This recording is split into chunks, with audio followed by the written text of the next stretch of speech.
walk in our Redeemer. Please be seated.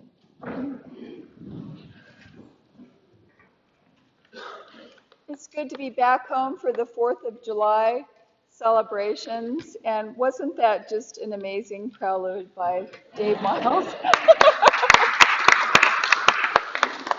And of course, Robert Gurney. That was just so creative and so much fun to play a small part in that. And remember that as an 8-year-old, I used to like to play the drums. So who knew that, a few years later that skill would come into need, demand. But it is really good to be home again. And but I have to tell you that I had a very inspiring trip back to one of the countries of the old world. Tuesday we celebrate the beginning of the new world for us, but I was in the old world, and there are some amazing places to visit in the old world, ancient places that can be considered portals to the sacred. And pilgrims have visited these places for thousands of years, places such as Canterbury and Santiago de Compostela, and the Abbey at Vézelay in France, where we found ourselves a couple of weeks ago. For thousands of years, pilgrims have visited these places, and local people have welcomed them in, very much in the manner that Jesus prescribes in the passage we just heard from Matthew. Welcoming Christ in each of the Christians who seek to connect with the holy in these sacred places, welcoming those who would be disciples and welcoming them to come into these thin spaces, these holy sites where the threshold between this world and the next is somehow more permeable and less definite. These are called thin places, and they exist in every country, I suppose, and even in this country there are those thin places, those places where the sense of the sacred is just palpable. So on our trip we prayed in the abbeys at Vézelay, at Fontenay, and Cluny. Most of Cluny is now is no longer there. It was destroyed, but it was at one time the largest church in Europe, and was only replaced by St. Peter's by a few feet afterwards. But most of Cluny is no longer there. This is where the Cluniac order began, and they had thousands of daughter houses all over Europe. And we went to the Taizé community, and of course we also walked the labyrinth at Chartres, and we toured cathedrals in Dijon and Paris. But interestingly, we began our pilgrimage in Vézelay, and I found myself feeling an invitation at Vézelay to a deeper understanding of our mission and ministry here at Trinity+St. Peter's. The gorgeous Abbey of Vézelay, which is the first part, is all Romanesque with the rounded arches, but then the chancel is Gothic, and it just soars up into this amazing heavenly structure that almost is like a spaceship that you can enter into to whisk you straight to heaven. When we were actually asked to draw pictures of something that caught our eye in the Abbey, my husband David drew a picture of the chancel, and he literally drew it like a spaceship. I don't think it was conscious, but it looked like a spaceship that you would step into, and you could just soar up to heaven in this amazing, beautiful Gothic structure that's just towers.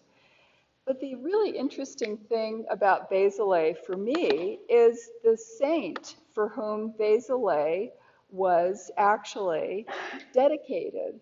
Does anyone know who that saint is? Maybe you do. I didn't know it. But it's actually Mary Magdalene. And the bones of Mary Magdalene were entombed or they were said to be the bones of Mary Magdalene. They were entombed there in the abbey in the 8th century, and so it became a place of pilgrimage in its own right. People on their way to Santiago de Compostela would stop there in Vézelay and venerate the bones of Mary Magdalene.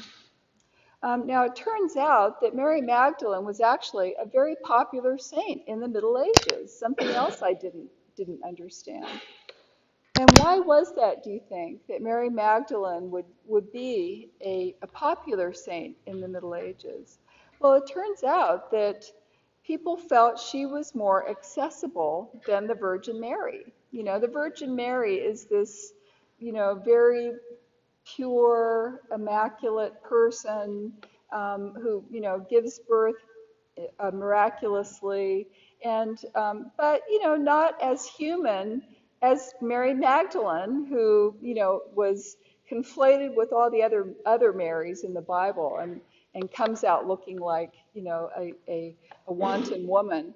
But this Mary Magdalene, who was cured of all the demons by Jesus, has problems. She has issues like a real person. So she was actually considered to be a saint who you could really be in relationship with in the Middle Ages. So Vézelay was very smart in bringing the bones of Mary Magdalene to their abbey, because it really became a very popular place with pilgrims and very, very successful in medieval pilgrimages. Now, for me, of course, Mary Magdalene plays an incredible role in the story of Trinity and St. Peter's, as her feast day is the day that the joint mission started and came together, and there are many other connections as well. So I felt that there must be a message here for me at Vézelay. And sure enough, it kind of came together after a while that I really came to realize that we have a portal here ourselves. Our church, Trinity, is a portal to the sacred in San Francisco. And I see some of you nodding your heads, and it really is. I mean, there are so few beautiful spaces like this in the city. This is a place for people to encounter the holy. So that was one learning that I had. The second one that I had is that Christ is really calling us to reach out in invitation to a much greater extent to people, to invite them to find both inspiration but also solace through our beautiful liturgy. And I'll say more about that in a minute. And thirdly, in these strange times that we're living in, we need to be more intentional about shining the steady light of Christ in the world. So let me take those points one at a time. The first one, as I spent time in the sacred places of medieval France, I became more convinced that our building is a portal to the sacred, unique in San Francisco. And I submit to you this morning that if ever there is a time in our country where we need to have contact with something transcendent, it is today. I mean, I don't think I have to tell you what's going on in our political and civil discourse. It really leaves us with much to be desired in terms of inspiration and feeling that we're living in a time that is really a good time to be here. I think we all need to find places and times and spaces where we can get in touch with something transcendent, and it should be open to everybody, not just those of us who adhere to our Episcopal tradition. It should be open to all to enjoy. Secondly, our times call for us to reach out in invitation to those in our community to find both inspiration and solace. And I've been feeling for some time, and I know some of you have too, that we need to leave the walls of our church, go out into our neighborhood. We've had 2 big condo blocks built within 2 or 3 blocks of our church. We need to get out into those apartment condos and invite people in.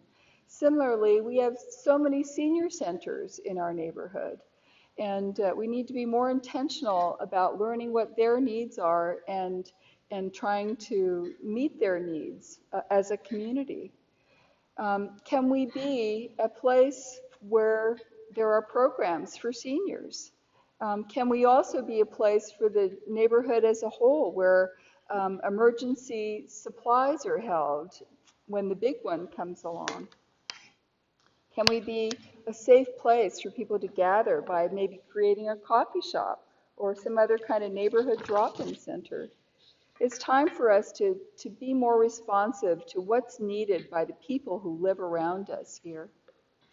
And thirdly, we need to renew our commitment to shine the steady light of Christ in a way that is clear to everyone around us. Now, San Francisco is a veritable supermarket of religions and spiritual traditions, and we don't need to be one more option in spiritual seeking. Our faith is too important for that. In fact, our Christian faith is the perfect antidote to the type of selfish, base-minded talk and behavior that we're seeing in politics and our civil discourse. Our values tell us that we are to live not for ourselves, but to serve Christ in the world. You won't find that in non-Christian traditions. Our values provide meaning that makes life worth living. Meanwhile, our Anglican tradition is rich with cultural treasures through which we strive to enter into the Holy of Holies on earth, to join with those in heaven in adoring God, both day and night. And of course, married inseparably from these portals to the sacred are opportunities to serve the sacred in every human being we encounter, especially those who've sunk so low that they need help to see themselves even as a human being once again. We must seek and serve Christ in all people, as we have promised in our baptismal vows. Now, last week you heard Patrick Anderson describe this for you so beautifully in his homily about the businessman who was Jesus for the young girl, the blind girl. And this interaction could have been one with someone we meet going about our daily lives. We too can be Jesus for those with whom we come into contact. The people on the streets, for example, they're very open and obvious about their vulnerability and neediness. But there are many more people who right now are feeling hopeless and lost in these troubling times. Now is a perfect time for you to step up and let people know that there is meaning in life, and that meaning comes from getting together with a community to worship and also serve the community. In Matthew's Gospel, Jesus tells us to care for others, to offer a cup of water, even to a person who is brought lowest by life's challenges. Those who welcome you, welcome me, Jesus says. Doesn't this mean that we must go out beyond our usual routine to actually be welcomed? You must go out and shine the light of Christ, to invite others to a life of meaning in Christ, to continue to expand the way that we worship God in this space so that new people will be inspired and comforted. In other words, we all need to be willing to start taking more risks. We're not called to settle into a comfortable routine based on our preferences and our own needs. We are called to be musical instruments, able to be played by the breath of God. How can you welcome the pilgrims of our greater community who are seeking transcendence and meaning and yet don't know where to find it? How can you, either individually or with others as part of this church, invite others to find portals to the sacred on the Christian path? Our religious ancestors in France and other places have kept the Christian tradition alive for us. It's now up to us to keep the faith alive for those around us in our world today and for generations of pilgrims to come. And this is the most important work that you and I will ever do. Amen.